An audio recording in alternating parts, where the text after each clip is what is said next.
excited to have with me here today the lovely and the one and only Wyvonne Williams. I'm going to share with you about Wyvonne Williams, inspiring ways in which she is showing up with her story of triumph and advocacy. And I'm going to start off by sharing her bio with you, as she is an inspiring author that has recently published her book, which you can see here on the screen, Parenting Interesting Children. And so we want to share her story with you, as we know it's going to encourage the widespread community that is looking to overcome and to be triumphant with all of the things that they have sent their way, whether it's dealing with all the struggles of simply living life and living life fearlessly with all the challenges of raising a special needs son. And I'm going to share a bit more about her from her bio.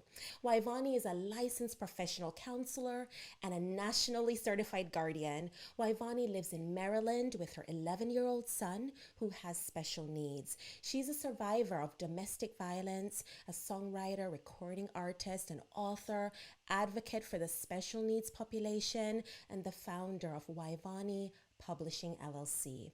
Wyvonne manages a private practice called Starburst Counseling and Wellness LLC. She provides mental health counseling services and promotes wellness of the mind, body, and soul. Her motto is "Life is messy. Don't do it alone." Thank you so much, Wyvonne, for being here with us today. Thank you for having me. Yes, I'm so excited about you fearlessly answering the call and sharing your story and publishing this book, which is no easy task or feat. And so I want to give people an opportunity to learn about your why and, what drove you to getting your story out there to help others. And so we're going to jump right into that portion. I'd love for you to share, why is it that you decided to write this book? So, when I first discovered that my kiddo had special needs, I felt really overwhelmed. And initially, I didn't have much support and I really struggled. And so, there was like no resources for me. There wasn't like anything that I could tap into to tell me, like, what do I do next? And so, I wanted to help other parents who have a similar journey to already be able to have access to resources to help them on their journey. Wow, thank you so much for just stepping up. And no, it's not an easy thing to share your struggles and to recognize that it can be such a blessing to others who are experiencing similar struggles and they just need to know a way out. And you've advocated for yourself and you can share with others how to do the same. And so I'd love for you to share in this moment, how is it that you found your purpose despite all that you're going through and that you've been able to live through? You're walking in your purpose. And I'd love for you to share how you were able to do so. Again, in the past, I was really overwhelmed and I felt extremely like depressed and lonely. And literally, God set me free. And He just did a wonderful thing with my family, especially with my son. And my son, and God just was like, "Look, I made you, I made him. You can do this." And so that was kind of like an aha moment for me. I was like, "Yeah, I can do this. If God gave me this child, I can take care of him. God's going to give me everything, all the tools that I need to do this job." And so, yeah, that's kind of how it happened. And I feel free now. I don't no longer feel embarrassed or that I shouldn't share my story. I think that people should talk about their struggles and also how they have overcome. And so that's kind of how I came into walking into my purpose. Wow, so powerful. Yes, you are an overcomer and you're encouraging others to embrace the fact that in Christ you can overcome as well. So, so powerful. And love for you to share with us, what does being a fearless creator mean to you? Because we read your bio and you certainly are that. You're doing so many incredible things, fearlessly creating in many ways. And so we'd love to hear your definition of that. So for me, it means standing out and just like getting over yourself and letting yourself be a willing vessel to help other people. Wow, love that. Just short, sweet, to the point. This concept of making sure you tap in to who you were made to be and not shying away from that despite what comes your way. That is that story of triumph that everybody can tap into as a fearless creator. I'd love for you to share, how do you plan and even journal for the kind of life you want to live and what you want to achieve as a fearless creator when you get ready to write your book, or you're getting ready to go before a client to help them as a therapist? Let us know your routine and the way in which you're able to do what you do. So I do have a prophetic gift, and so that's kind of what I use to do everything in life. Like I go directly to my source of power, which is God, and I say, "Hey, Lord, what do you want me to do?" And I literally just let Him guide me when I'm writing, when I'm singing, when I'm applying to jobs, when I'm like raising my son. I just let Him literally guide me, and I actually hear His voice. And so that's how I'm able to do all these things. It's not me on my own, but literally I feel so connected to God that I'm able to hear Him and hear what He wants me to do. Beautiful. I love that you're not relying on your own strength, because definitely that would get quite tricky, knowing that as human beings, things can get so fickle, and you are really relying on the strength and the source. Oh, my word. That I know, for those who are experiencing struggles and in need of that lift in order to triumph, they can rest on the Father's hands, that He's going to carry them every step of the way. And I love that you allow that to chart your path that you need to take, and to be able to plan effectively and to fearlessly create. So thank you for sharing that. I'd love for you to let us know a little bit more about this book that you've written that is so tremendous. You know, you shared why you decided to write this book, Parenting Interesting Children.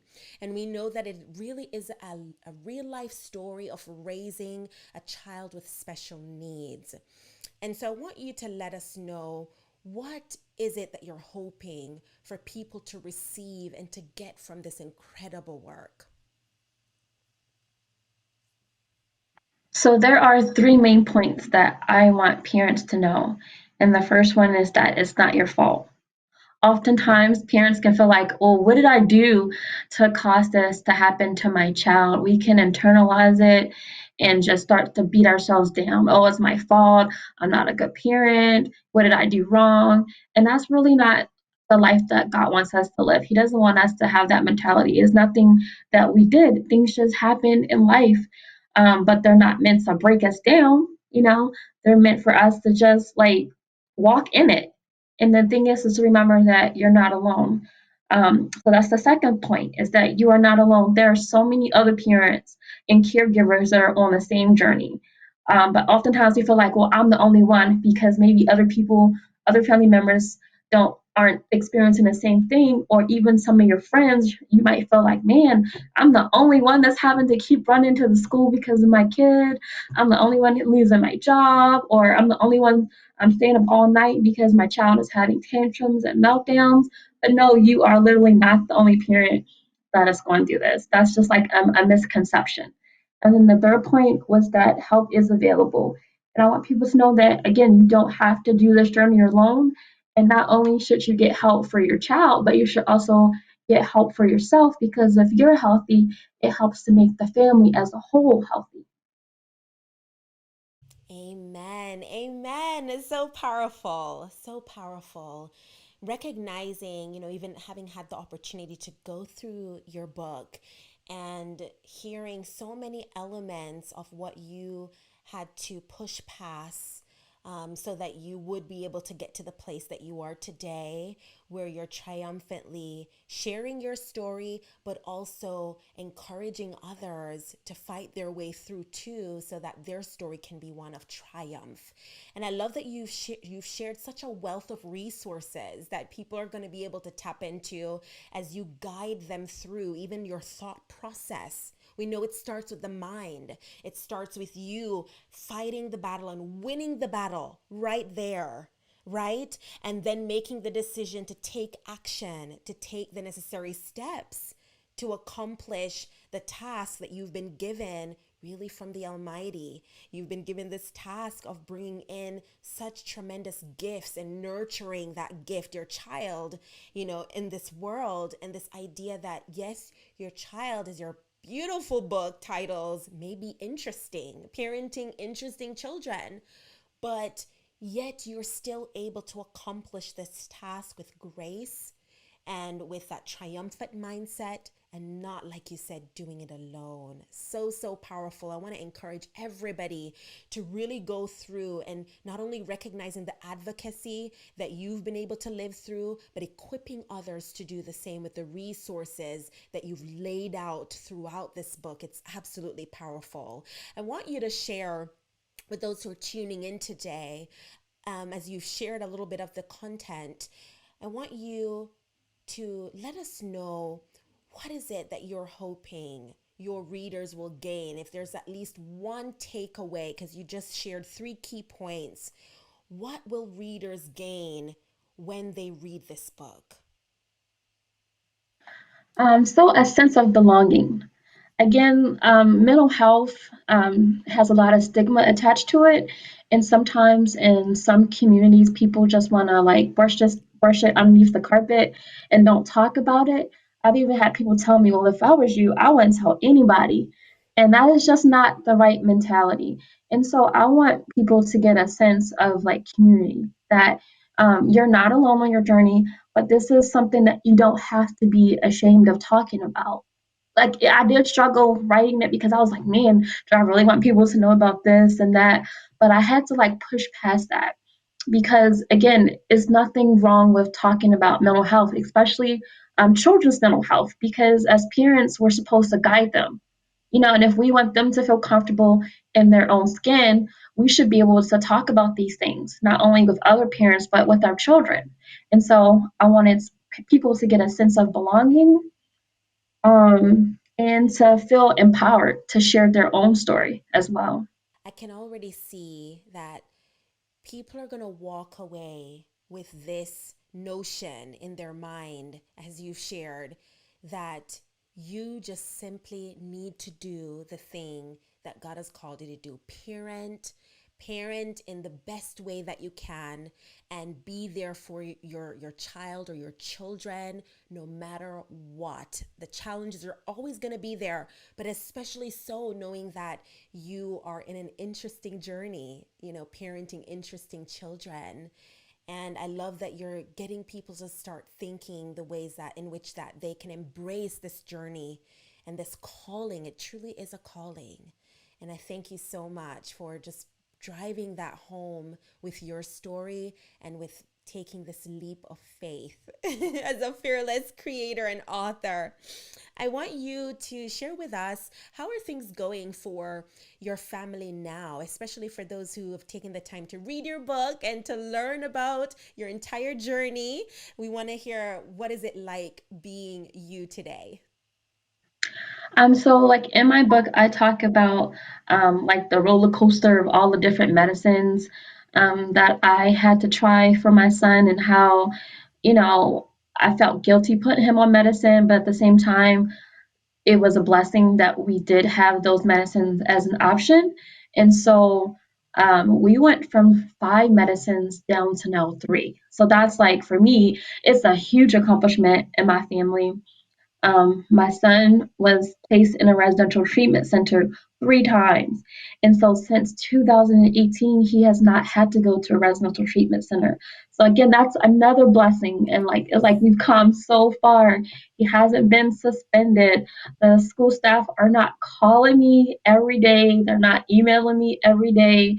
They're not telling me that my son isn't safe and cannot be placed on the school bus.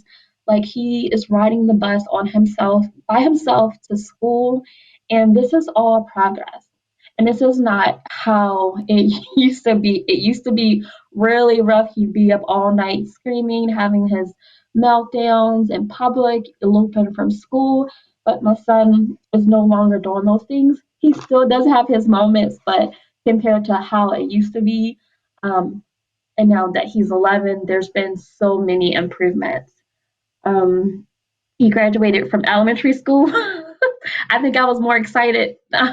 Excited for him than he was. He didn't seem to have any of the feelings or emotions about it. But for me, it was like I graduated from elementary school, so now he's in middle school in the sixth grade, and yeah, I really don't have to worry about him as much as I used to. Yes, I just have to put those hand applauses in there because I want to celebrate you in this moment and what you've been able to overcome to celebrate where you are today and seeing the journey that you've had to really take, knowing that you're not alone and you have been able to have the support you need. You've been able to advocate for the support that is available to you and to your son. And that has allowed you and your son and your entire family to be in a better place. And so we rejoice with you in that. And I'd love for you to let us know what's next for you. So again, I decided to write this book, and I started my own publishing company, Wyvonne Publishing. And so I'm also working on a series of books for children titled "I Am Not Bad." I remember going to my son's school and picking him up, and all the kids pointing at him, saying he's bad, and I'm like, what? Don't you tell me? Don't you say my son's bad? Don't put your fingers at him, and don't say that he's bad. And what I noticed was even the teachers weren't even correcting the kiddos in his like kindergarten class.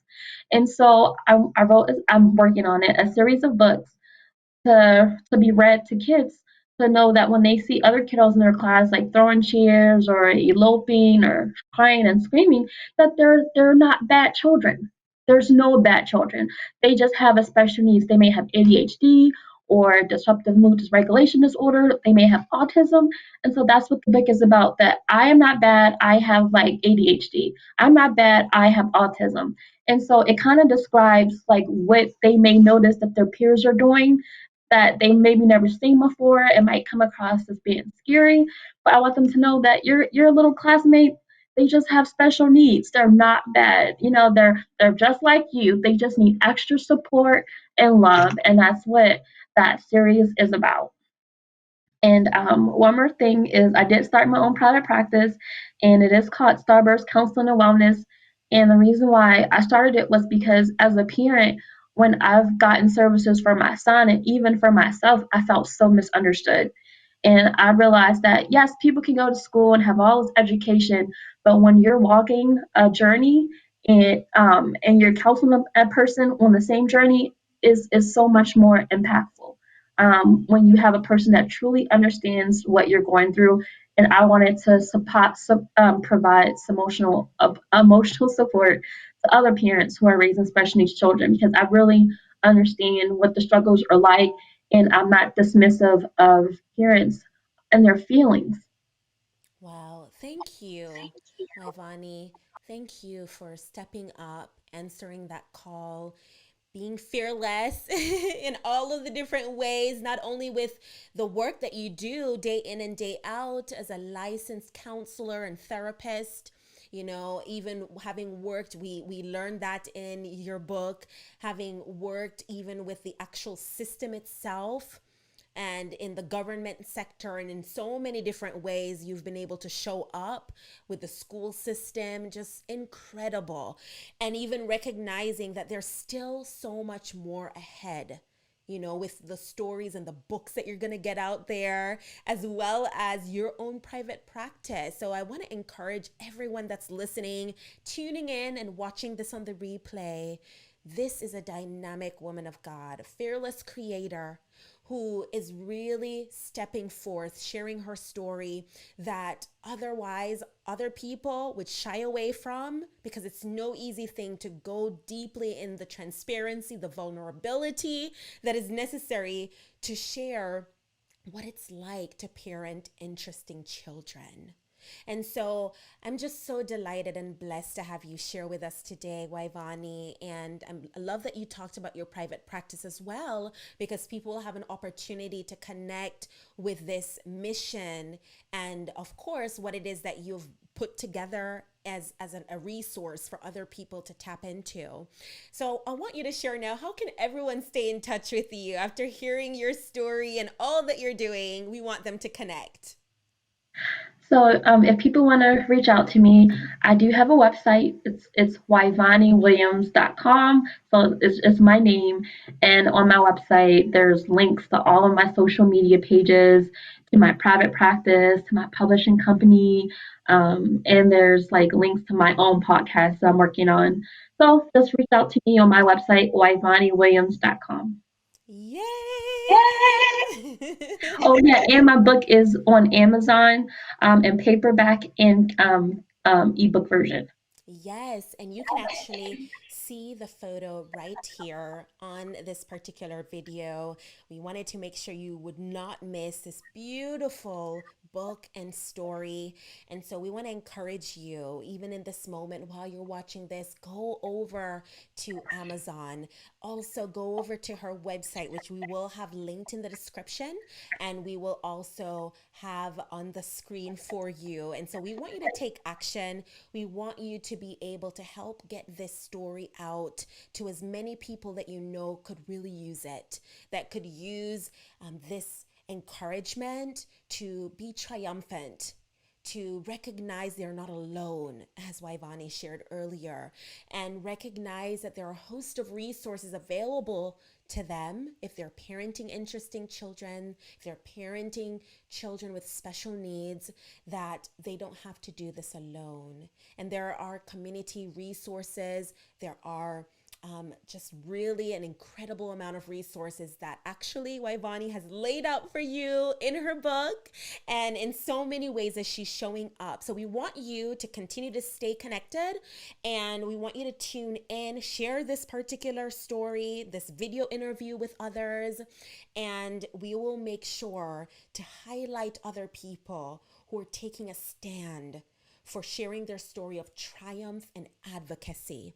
And then we want you to also make sure, as we get all of the different podcasts that Waivani will be going on to and sharing her story, we will be listing that out not only in the description, because this particular interview is going to be on the website that you'll be visiting, as well as on the actual Facebook page that some of you are viewing it on, the Fearless Creator Facebook page, as well as it's going to be on the Fearless Creator podcast. And then we will have it also on the YouTube channel. So no excuses, all of the ways that you can connect with this fearless creator. Thank you, Waivani, for your gift and for answering the call. Any last words you wish to share with our viewers and listeners? Yes, so if you are a parent, I just want to let you know, truly, truly, truly, you do not have to do this journey alone. Just reach out to me. I'm more than willing and able to do free support groups for parents so that you can have a place so that you can vent, you can cry, you can scream, but you can also get the emotional support that we all need, but it is really hard as a parent of a child with special needs. So just reach out and I will help to connect with you.